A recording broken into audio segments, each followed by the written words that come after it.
Bienvenue au podcast Kadampa. Ces balados, comme on dit au Québec, offrent des solutions pratiques pour les défis de la vie quotidienne et nous aident en nous guidant vers des états d'esprit plus calmes et joyeux. Dans chaque épisode, vous trouverez un court enseignement donné par divers enseignants bouddhistes Kadampa à travers le monde. Tous ces enseignements sont inspirés de la sagesse profonde de vénérable Geshe Khalsa Gyatso Rinpoche, un maître bouddhiste pour notre monde moderne, en espérant que ceci vous plaira. Bonjour, je m'appelle Gen Kelsang Sangye, je suis l'enseignant bouddhiste du centre de méditation Kadampa à Toulouse en France, et aujourd'hui je vais vous parler de méditation. Donc la méditation, elle a une place centrale dans le bouddhisme, c'est vraiment le cœur de la pratique. Pourquoi c'est comme ça ? Parce que notre esprit, il a un rôle très important à jouer. En fait, on peut dire que le but du bouddhisme, c'est d'être nous-mêmes heureux et de pouvoir rendre les autres heureux. Et Bouddha a longuement expliqué dans ses enseignements que le bonheur dépend de l'esprit. Si notre esprit est paisible, positif, on va être heureux quoi qu'il arrive. En fait, il nous dit que c'est notre esprit qui est le plus fort. Même si on a des difficultés, des moments difficiles à passer dans notre vie, si notre esprit il arrive à rester calme, positif, on va gérer la situation, il n'y aura pas de problème. Et ça nous est déjà tous arrivé d'avoir comme ça un peu cette contradiction entre un moment difficile extérieur et une expérience agréable, une expérience de paix. Par exemple, notre voiture qui tombe en panne, peut-être parce qu'on est avec une personne qu'on aime bien, parce qu'on est en vacances, parce que pour X ou Y raison, la voiture tombe en panne, il faut qu'on appelle le réparateur, etc. On perd du temps et tout. Mais parce que notre esprit est paisible et positif, en fait, il n'y a pas vraiment de problème. Bien sûr, il faut gérer tous ces aléas, toutes ces circonstances, mais on peut pas dire qu'on est malheureux. Et ça nous arrive plein de fois d'avoir ce genre d'expérience où par le pouvoir de notre esprit, on arrive à avoir une expérience agréable, même quand il y a des soucis, même quand il y a des choses compliquées. Donc ça nous arrive de temps en temps, j'ai presque envie de dire malgré nous, dans la vie quotidienne. Et c'est là que la méditation entre en scène. Parce qu'en fait, cette capacité de garder un esprit paisible, ça se développe. C'est quelque chose qu'on peut augmenter, on peut s'entraîner à développer cette capacité. Et là, on comprend tout de suite l'impact que ça peut avoir dans notre vie si on arrive à développer cette qualité. Donc, on a par exemple plein d'exercices pour développer les capacités de notre corps. Moi, je suis pas un professionnel de ce genre de choses, mais j'ai entendu qu'on pouvait faire des pompes ou des abdos et que ça avait plein d'effets positifs sur le corps. Par exemple, ça le muscle, c'est bénéfique pour la posture, le bien-être physique au quotidien et plus de tonus, etc. Donc là, on a un exercice, faire des pompes ou faire des abdos, qui améliore le corps. Et la méditation, c'est la même chose, c'est un exercice, c'est comme faire des pompes ou des abdos, mais là pour l'esprit. C'est pas matériel, c'est dans l'esprit.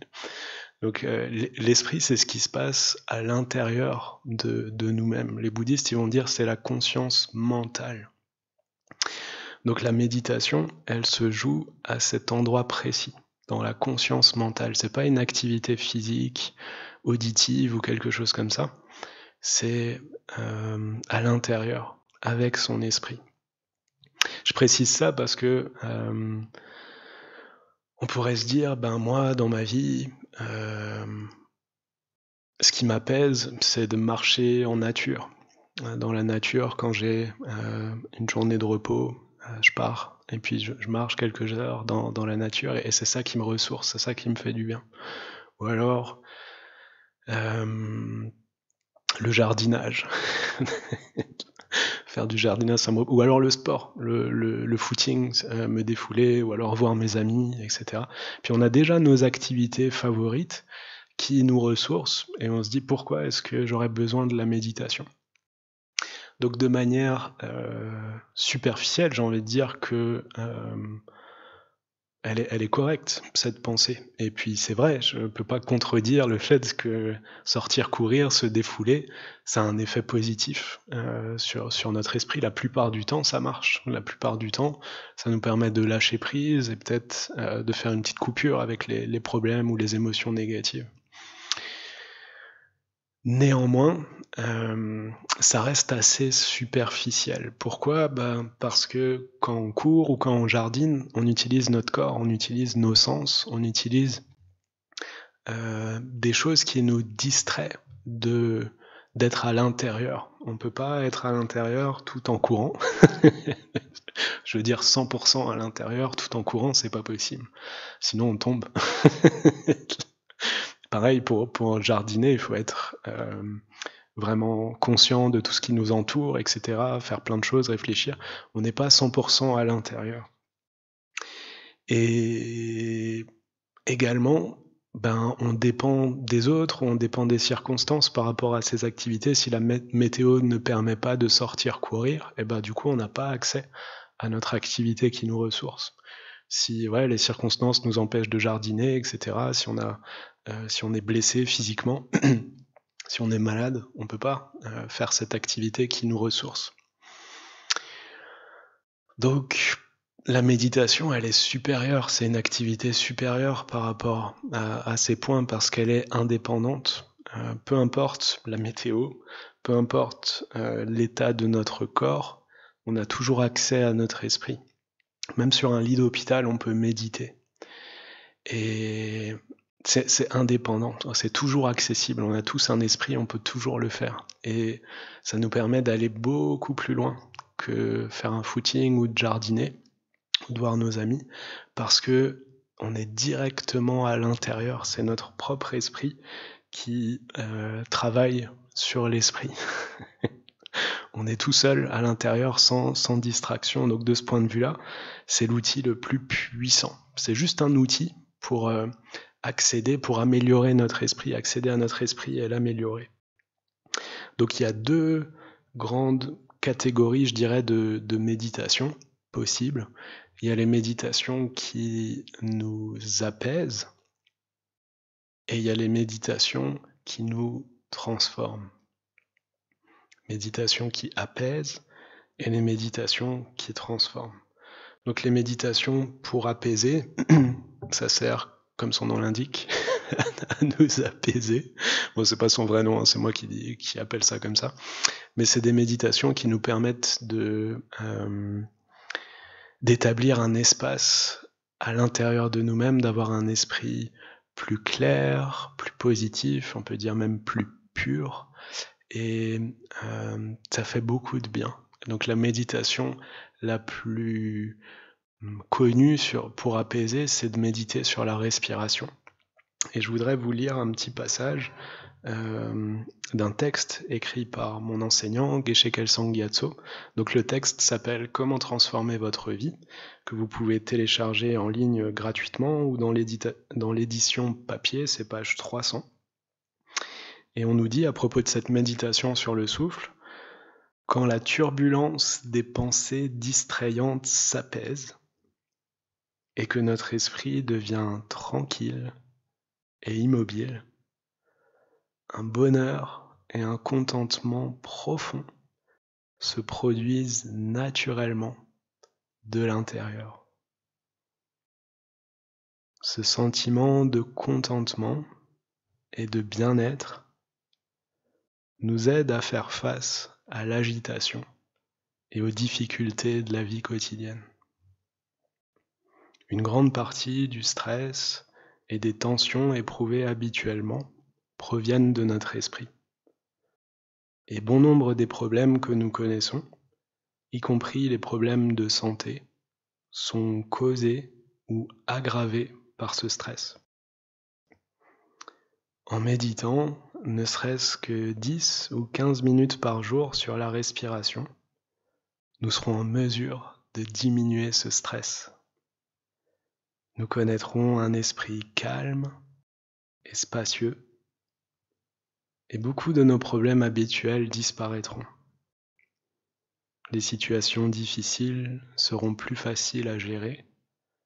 Nous nous sentirons naturellement chaleureux et bien disposés envers les autres, et nos relations s'amélioreront progressivement.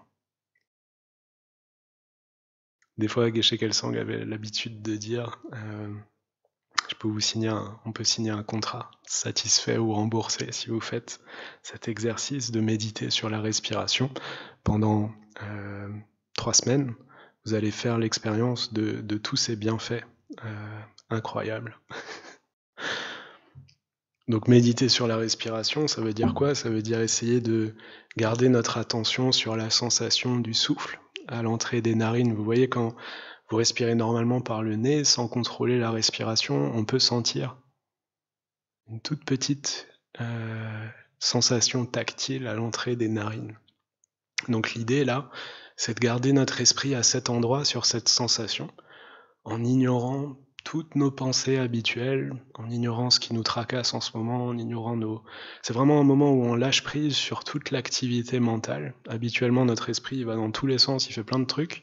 Là, on essaye de le garder, comme on dit, en un seul point. Ça veut dire monotâche. Il est plus que sur la sensation du souffle. On ignore les bruits qu'on peut entendre, on ignore notre inconfort physique, on ignore tout et on reste juste avec ça. Et on peut faire, là, comme Geshe-la nous conseille, 10-15 minutes. Des fois, on peut dire juste compter, par exemple, 21 cycles de respiration. Et en faisant ça, en se familiarisant avec cet exercice, naturellement, la paix, l'espace intérieur va apparaître. Et ça, c'est le plus beau cadeau qu'on peut se faire. C'est pas intellectuel, c'est pas du blabla dans un livre.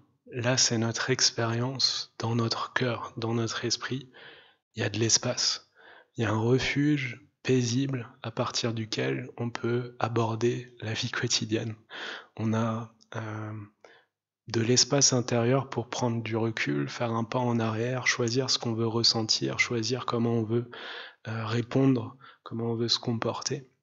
On est moins chahuté par les aléas. Donc ça ne veut pas dire qu'on doit devenir deux de tension si on fait de la méditation.